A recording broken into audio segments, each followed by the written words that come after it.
Hello guys, आज की इस वीडियो में हम पढ़ने वाले हैं गेट के कुछ इंपॉर्टेंट यूजेस जो स्टूडेंट्स को अक्सर कंफ्यूज करते हैं। जैसे मैंने कहा, मैं कंफ्यूज हो जाता हूँ, अंधेरा हो रहा है जल्दी चलो, चाहे ठंडी हो रही है, ये सभी क्या है, हमारे गेट के यूजेज हैं। तो आपने गेट वर्ड का नाम तो सुना ही है। गेट, जो ये गेट वर्ड है ना, ये कहता है मैं बहुत ही ज्यादा मेहनती वर्ड हूँ, मैं हर जगह फिट हो जाता हूँ। तो गेट कहाँ कहाँ यूज हो सकता है, सबसे पहले हम इस पे बात कर लेते हैं। बिकम, गेट कहता है जहां बिकम आएगा मैं वहां पर आ सकता हूं। अंडरस्टैंड, गेट कहता है जहां भी अंडरस्टैंड आएगा वहां पर भी मैं आ सकता हूं। ब्रिंग,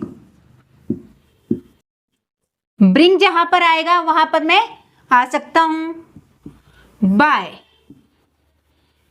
रिसीव, जहां भी रिसीव की जाती कोई चीज वहां पर भी गेट का यूज करते हैं। अराइव, अराइव की जगह भी आप गेट का यूज कर सकते हैं। पॉजिटिव वर्ब, पॉजिटिव वर्ब का अपना एक अलग टॉपिक होता है, उसको हम कभी डिटेल से पढ़ेंगे।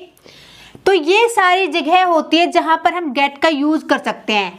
गेट फ्रेजल वर्ब की तरह भी यूज होता है, गेट इडियम्स की तरह भी यूज होते हैं, जो काफी सारे इसके यूजेज हैं।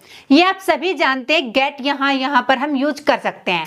तो आज हम गेट का यूज पढ़ने वाले हैं बिकम, यानी कि होना। मैं आपको इस वीडियो में ट्रिक बताऊंगी कि गेट का यूज हम कहाँ करें, क्योंकि मोस्टली स्टूडेंट्स के माइंड में आता है जब इतनी जगह पे हम गेट का यूज करते हैं तो होने की सेंस को हम कैसे पहचानेंगे कि कहाँ पर हम गेट लगाएं, राइट। तो सबसे पहले बात करते हैं इनके फॉर्म्स की। तो फर्स्ट फॉर्म होती है हमारी गेट, गेट्स, या इन्फिनेटिव की बात करते हैं टू गेट। सबके यूजेस बताऊंगी मैं आपको बारी बारी से। सेकंड फॉर्म क्या होती है, गोट होती है। थर्ड फॉर्म आपकी होती है, कहीं कहीं पर आप गोटन यूज करते हैं, कहीं पर आप गोट यूज करते हैं, राइट। फोर्थ फॉर्म होती है हमारी गेटिंग, राइट। और फिफ्थ फॉर्म हमारी हो ही गई है गेट्स, या टू गेट इन्फिनेटिव के रूप में यूज करते हैं। जैसे गेट का जो यूज होता है, सबसे पहले इसका मीनिंग होता है होना, होने की सेंस में। अब क्या होना, जब भी किसी ऑब्जेक्ट की स्थिति बदल जाए, ये आपने सीखा है कि वहां गेट लगा दें। लेकिन मैं आपको बिल्कुल इजी तरीके में बताती हूं। जैसे मैंने कहा, एक एग्जांपल ले लेते हैं। एग्जांपल लेने से पहले मैं आपको बताना चाहूंगी, सबसे पहले हम जान लेते हैं गेट का यूज करने का स्ट्रक्चर क्या होता है।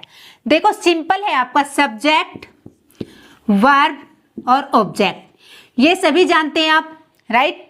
यहां पर वर्ब क्या है, टेंस के अकॉर्डिंग आएगी, ये भी जानते हैं। जैसे मैंने यहां पर एक सेंटेंस लिया, मैं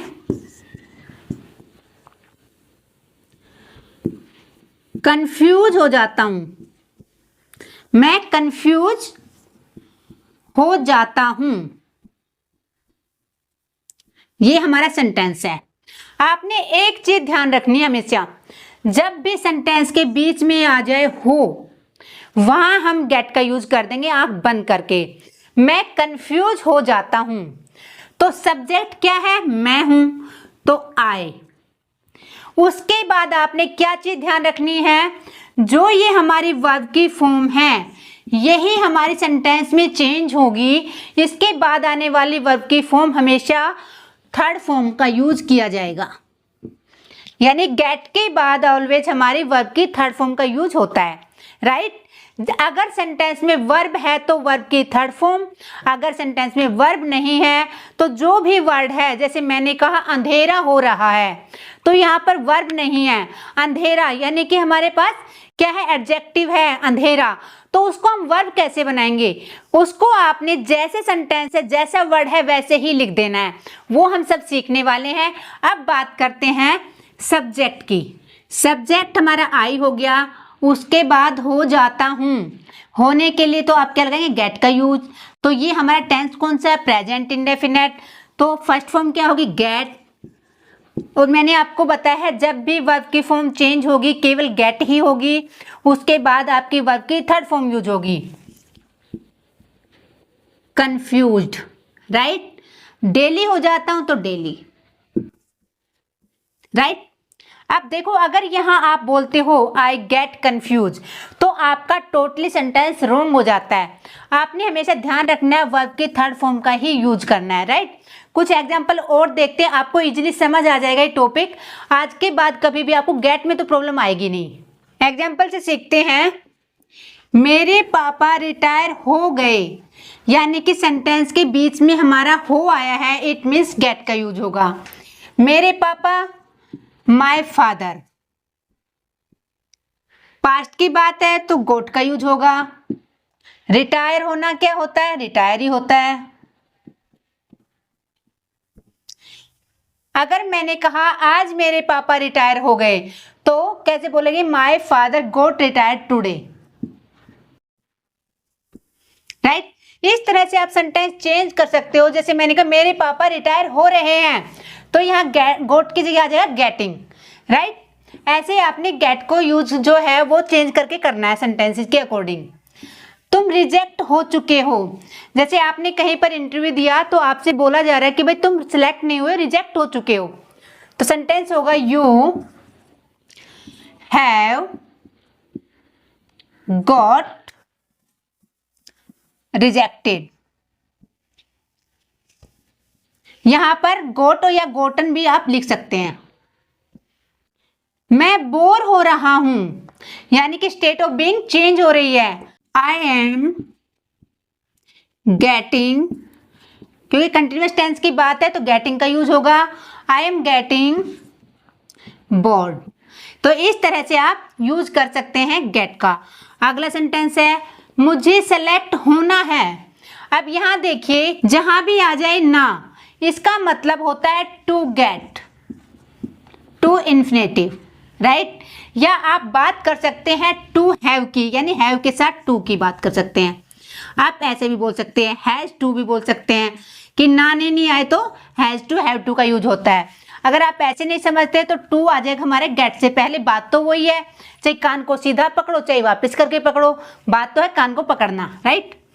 मुझे सिलेक्ट होना है, I have to get selected, right. देखो अगर आप इन्फिनेटिव की बात करते हो टू से जो है हमारे गेट से पहले आया है। अगर आप नाने की बात करते हो तो क्या आ जाता है हमारा, हैव टू का भी यूज होता है। इस तरह से सेंटेंस में वर्क करता है टू, राइट। कुछ एग्जांपल और सीख लेते हैं जिससे आपको क्लियर हो जाए। सबसे पहले आप जान लीजिए जब भी गेट का यूज होता है, एक तो होता है गेट के बाद या टू गेट के बाद आप वर्ब की थर्ड फॉर्म का यूज करेंगे, राइट। एक होता है जैसे भी आपका कोई भी ऑब्जेक्टिव है, यानी कि कोई भी ऑब्जेक्ट है उसको ऐसे के ऐसे लिख देंगे, जैसा है वैसा ही, जैसा है वैसा ही लिख देंगे, वैसे ही लिखते हैं, राइट। जब वर्ब होगी हमारे सेंटेंस में तो वर्ब की थर्ड फॉर्म, अगर वर्ब नहीं होती जैसा भी जो वर्ड आया है सेंटेंस में उसको हम वैसे ही लिख देंगे, चेंज नहीं करेंगे, राइट। कुछ एग्जांपल और देख लेते ताकि अच्छे से क्लियर हो पाए। नेक्स्ट एग्जांपल है हमारा, तुम रोज लेट हो जाते हो। इट मीन्स प्रेजेंट की बात है। तुम सब्जेक्ट हो गया यू, उसके बाद गेट लेट डेली, राइट। अगर आपने नेगेटिव की बात करनी है तो टेंस के अकॉर्डिंग आप डू और डज का यूज करेंगे। अगला सेंटेंस है, अब तुम ठीक हो चुके हो। यहां भी हो हमारे सेंटेंस के बीच में आया है, यहां भी हो हमारे सेंटेंस के बीच में था, तो हम गेट का यूज पढ़ रहे हैं। अब तुम ठीक हो चुके हो, now you have got well. अगला सेंटेंस है, मुझे मोटा होना है। अब यहां फिर ना आ गया। जब वर्ब में हमारे ना आ जाता है तो टू इन्फिनेटिव सेंटेंस होता है, यानी कि जो गेट वर्ब है उससे पहले टू का यूज होगा। तो I have to get fat, मुझे पतला होना है, I have to get slim. जैसे मैंने कहा वह मोटा हो रहा है, तो आप बोलोगे ही इज गेटिंग फैट। इस तरह से आप अपने अकॉर्डिंग सेंटेंस चेंज कर सकते हो। केवल एक ट्रिक याद रखनी है, होने की सेंस में अगर सेंटेंस के लास्ट में आता है हो तो आप गेट से सेंटेंसेस को बनाएंगे। अब हम देख लेते हैं, अगर हम छोटे छोटे सेंटेंसेस की बजाय बड़े सेंटेंस हमें बोलना हो जिसमें एक वर्ब की बजाय 2 वर्ब का यूज हो, 3 का हो, 4 का हो, जैसे ज़्यादा वर्ब आएंगे तो ज़्यादा लेंथी सेंटेंस हो जाएगा। तो इस टाइप से सेंटेंसेस को हम कैसे ट्रांसलेट करें वो देख लेते हैं। अब गाइस मैंने आपके सामने 3 सेंटेंसेस लिखे हुए हैं, आप क्या उनको बना सकते हैं। देखो जो पहला सेंटेंस है, मैं अंग्रेजी बोलता हूँ, इसमें बोलता हूँ यानी कि एक वर्ब है, एक वर्ब आ गई हमारी, ठीक है। मैं अंग्रेजी बोलना चाहता हूँ, बोलना और चाहना यहाँ पर हमारी 2 वर्ब हैं।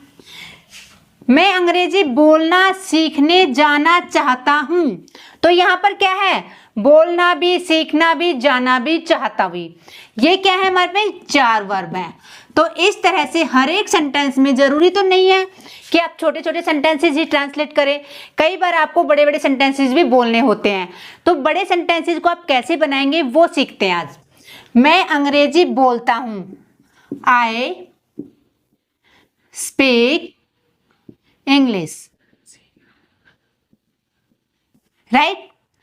अगर मैंने यह कहा मैं अंग्रेजी बोलना चाहता हूं, अब दिमाग में एक बात आएगी कि बोलना स्पीक पहले लगाएं या चाहना यानी कि वांट का यूज पहले करें।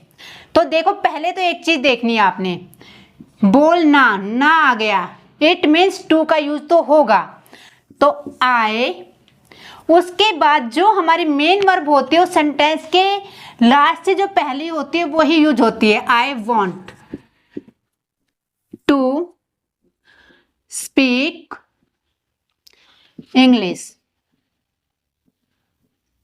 राइट। अब यहां देखने आपने, एक तो आप ये समझ सकते हैं कि चाहना, चाहता हूं, वॉन्ट टू का यूज होता है।